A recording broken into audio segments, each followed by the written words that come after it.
1940s have been a decade of breakthroughs and developments in medicine and psychiatry. Scientists have developed a new technology to cure mentally ill adults. With the use of electroshocks, the minds of sick patients are being wiped clean, giving them a fresh start. On this blank slate, physicians then imprint a new, healthy personality. Remaking people, shocking them into obedience. This is a story about that powerful idea. In the 1950s, it caught the attention of the CIA. The agency funded a series of experiments. Out of them was produced a secret handbook on how to break down prisoners. The key was using shock to reduce adults to a childlike state.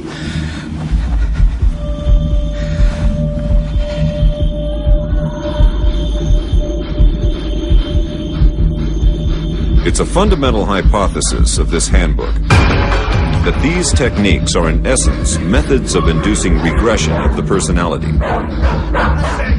There is an interval, which may be extremely brief, of suspended animation, a kind of psychological shock or paralysis. Experienced interrogators recognize this effect when it appears, and know that at this moment the source is far more open to suggestion, far likelier to comply than he was just before he experienced the shock.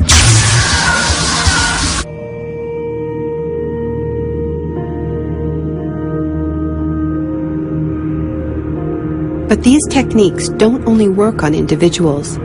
They can work on whole societies. A collective trauma, a war, a coup, a natural disaster, a terrorist attack puts us all into a state of shock. And in the aftermath, like the prisoner in the interrogation chamber, we too become childlike, more inclined to follow leaders who claim to protect us. One person who understood this phenomenon early on was the most famous economist of our era, Milton Friedman.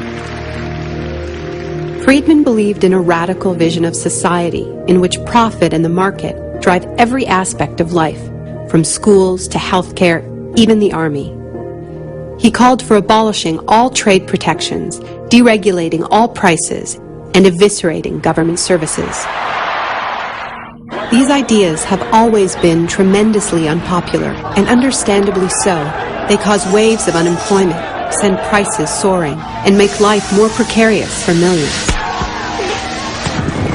Unable to advance their agenda democratically, Friedman and his disciples were drawn to the power of shock.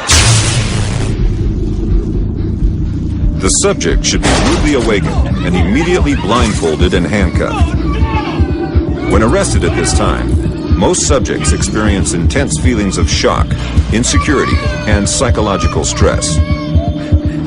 The idea is to prevent the subject from relaxing and recovering from shock.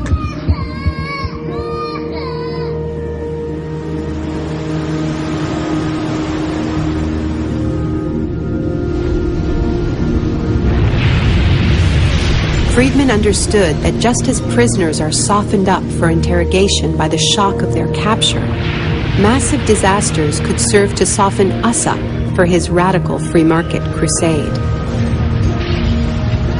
He advised politicians that immediately after a crisis, they should push through all the painful policies at once before people could regain their footing. He called this method economic shock treatment. I call it the shock doctrine.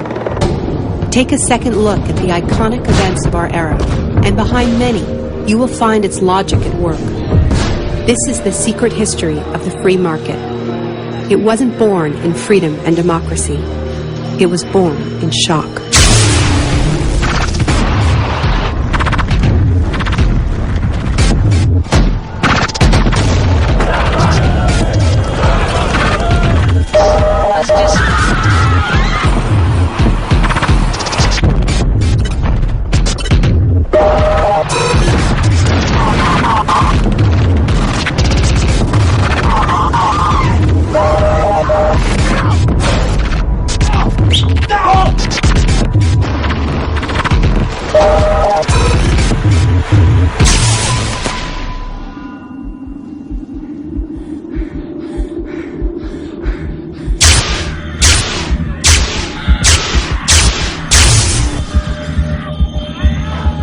Isolation, both physical and psychological, must be maintained from the moment of apprehension.